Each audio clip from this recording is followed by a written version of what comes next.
Doctor Sebastian പോളിലേക്ക് പോകുന്നു. Sebastian Paul sir, 1954 ആദ്യ സ്പീക്കറായിരുന്ന GV മാവ്ലങ്കറിനെതിരെയും ഇതുപോലെ തന്നെ ഒരു അവിശ്വാസ പ്രമേയ നീക്കം ഉണ്ടായി എന്നാണ് ഞാൻ മനസ്സിലാക്കുന്നത്. അന്നും ആരോപണം അദ്ദേഹം നേരിട്ടത് പിന്നെ ഒരു ഇമ്പാർഷ്യലായിട്ട് അദ്ദേഹം പെരുമാറുന്നില്ല, അല്ലെങ്കിൽ അദ്ദേഹം പക്ഷപാതിത്വം കാണിക്കുന്നു എന്നതായിരുന്നു. പിന്നീട് 66 സർദാർ ഹുക്കും സിംഗിനെതിരെ, സ്പീക്കറായിരുന്ന സർദാർ ഹുക്കും സിംഗിനെതിരെയും ഇതുപോലെ സമാനമായ ഒരു നീക്കമുണ്ടായി. 87 ബൽറാം ചാക്കറിനെതിരെ, അന്ന് CPM MP ആയിരുന്ന സോംനാഥ് ചാറ്റർജിയാണ് ഈ പ്രമേയം അവതരിപ്പിച്ചത്.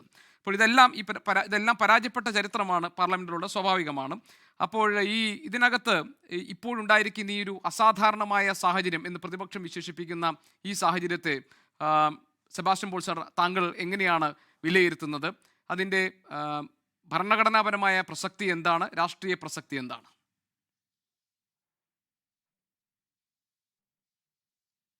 സ്പീക്കർ എന്ന് പറയുന്നത് ലോക്സഭയുടെ സ്പീക്കറാണ്. രാജ്യസഭ അതിൻ്റെ ഉപാധ്യക്ഷൻ അത് വേറെയുമാണ്. ഈ സ്പീക്കർക്കെതിരെ ആക്ഷേപമുണ്ടാകുക, പ്രതിപക്ഷ പാർട്ടികൾക്ക് പരാതി ഉണ്ടാകുക എന്നത് സ്വാഭാവികമായ കാര്യമാണ്. അത് പണ്ടും ഇപ്പോൾ ചൂണ്ടിക്കാണിച്ചതുപോലെ പല സന്ദർഭങ്ങളിലും അതുണ്ടായിട്ടുണ്ട്. പക്ഷെ അങ്ങനെ പ്രതിപക്ഷത്തിന് ആക്ഷേപമുള്ളപ്പോഴൊക്കെ അവിശ്വാസ പ്രമേയം വരാറില്ല. ഇപ്പോൾ കേരള നിയമസഭയിൽ നമ്മുടെ ഇപ്പോഴത്തെ സ്പീക്കർക്കെതിരെ പ്രതിപക്ഷ നേതാവ് സാധാരണഗതിയിൽ ഉന്നയിക്കാൻ പാടില്ലാത്ത അമാന്യമായ പല വാക്കുകളും ഉപയോഗിച്ചുകൊണ്ടുള്ള അവിശ്വാസം വാക്കാൽ രേഖപ്പെടുത്തുന്നുണ്ട്. പക്ഷെ അതൊരു അവിശ്വാസ പ്രമേയമൊന്നുമായി വന്നിട്ടില്ല. ലോക്സഭയിൽ പലപ്പോഴും അവിശ്വാസ പ്രമേയം ഉണ്ടാവാറുണ്ട്. നമ്മുടെ ലോക്സഭ എന്നത് ആദ്യം ശ്രീ ആചാര്യയും പിന്നീട് ശ്രീ സമ്പത്തും ഒക്കെ ചൂണ്ടിക്കാണിച്ചതുപോലെ വളരെ അനുകരണീയമായ മാതൃകാപരമായ കീഴ്വഴക്കങ്ങളും ചട്ടങ്ങളും ഒക്കെ സൃഷ്ടിച്ചുകൊണ്ട് അവയെല്ലാം ശക്തമായി പരിപാലിച്ചുകൊണ്ട് വളർന്നു വന്ന പാർലമെൻ്ററി ജനാധിപത്യം എവിടെയെല്ലാം ഉണ്ടോ ആ രാജ്യങ്ങൾക്കെല്ലാം മാതൃകയായി തീർന്ന ഒരു പാർലമെൻറ്റാണ്, ലോക്സഭയാണ് നമ്മുടേത്. പ്രഗത്ഭരായ സ്പീക്കർമാർ, വളരെ പ്രഗത്ഭരായവർ അവിടെ ആ കസേരയിൽ ഇരുന്നിട്ടുണ്ട്. പക്ഷേ ഇപ്പോൾ കാണുന്നത്, ഇപ്പോഴത്തെ സ്പീക്കർ ഓം ബിർള, അദ്ദേഹം പ്രതിപക്ഷത്തെ ഇങ്ങനെ അടിച്ച് ഇരുത്തിക്കഴിയുമ്പോൾ അദ്ദേഹം ഒരു നിഗൂഢമായ മന്ദസ്മിതം അദ്ദേഹത്തിൻ്റെ മുഖത്ത് വിരിയുന്നത് കാണാം. അദ്ദേഹം ആ കസേരയിലിരിക്കുന്നത് ഒരു BJP നേതാവോ BJP വക്താവോ എന്ന നിലയ്ക്ക് തന്നെയാണ്. സാധാരണഗതിയിൽ ഒരു പാർട്ടി, ഭൂരിപക്ഷ പാർട്ടിയിൽ ഭരണകക്ഷിയുടെ നോമിനിയായിരിക്കും സ്പീക്കറായിട്ട് വരിക. അത് സ്വാഭാവികമാണ്. കാരണം അപ്പോഴവർക്കല്ലേ വോട്ടിടുമ്പോൾ ഭൂരിപക്ഷം കിട്ടുകയുള്ളൂ. പക്ഷേ ആ കസേരയിലേക്ക് പ്രധാനമന്ത്രിയും പ്രതിപക്ഷ നേതാവും ചേർന്ന സ്പീക്കറുടെ കസേരയിലേക്ക് അദ്ദേഹത്തെ ഇരുത്തിക്കഴിഞ്ഞാൽ പിന്നെ അദ്ദേഹം നിഷ്പക്ഷനാണ്. അദ്ദേഹത്തിന് പിന്നെ പാർട്ടിയില്ല. ആ നിഷ്പക്ഷത സഭയെയും ലോകത്തെ തന്നെയും ബോധ്യപ്പെടുത്തുന്നതിനുള്ള ഉത്തരവാദിത്വം അദ്ദേഹത്തിനുണ്ട്. ആ ഒരു കാര്യത്തിൽ ഓം ബിർള പരാജയപ്പെട്ടിരിക്കുന്നു എന്ന് പറയാതെ നിവർത്തിയില്ല. വളരെ പ്രഗത്ഭരായ സ്പീക്കർമാർ, ഏറ്റവും ഒടുവിൽ ചൂണ്ടിക്കാണിക്കേണ്ടത് സോമനാഥ ചാറ്റർജിയെ തന്നെയാണ്. ആ രീതിയിൽ പ്രഗത്ഭരായ സ്പീക്കർമാരുടെ ഒരു പരമ്പര നമുക്കുണ്ടായിട്ടുണ്ട് നമ്മുടെ ലോക്സഭയ്ക്ക്. അവരെല്ലാം മാതൃകാപരമായ കീഴ്വഴക്കങ്ങൾ സൃഷ്ടിച്ചിട്ടുണ്ട്.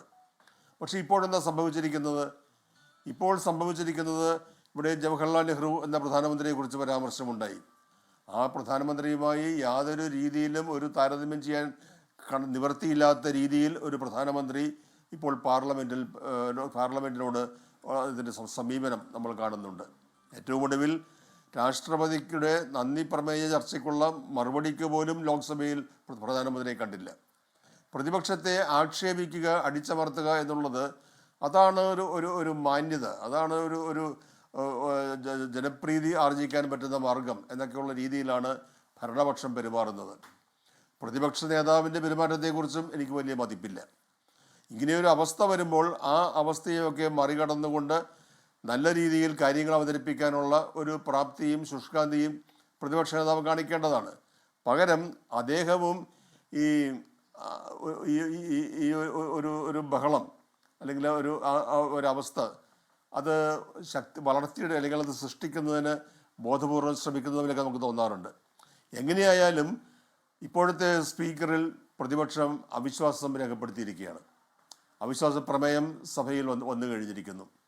അവിശ്വാസ പ്രമേയം സ്പീക്കർക്കെതിരെ ഉണ്ടാകുന്നത് അസാധാരണമായ കാര്യമല്ലെങ്കിലും ഒരു സ്പീക്കർക്ക് തൻ്റെ കസേരയിൽ നിന്ന് ഇറങ്ങി താഴെ വന്നിരുന്ന് സ്വയം തന്നെ ന്യായീകരിക്കേണ്ട ഒരു സന്ദർഭം ഉണ്ടാകുക എന്ന് പറയുന്നത് നല്ല കാര്യമായി ഞാൻ കാണുന്നില്ല.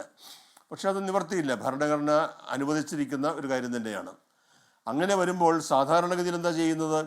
സ്പീക്കർ താഴേക്ക് ഇറങ്ങുമ്പോൾ പകരം ഡെപ്യൂട്ടി സ്പീക്കർ അവിടെ ഇരിക്കണം. നമ്മുടെ ലോക്സഭയിൽ എവിടെയാണ് ഡെപ്യൂട്ടി സ്പീക്കർ ഉള്ളത്?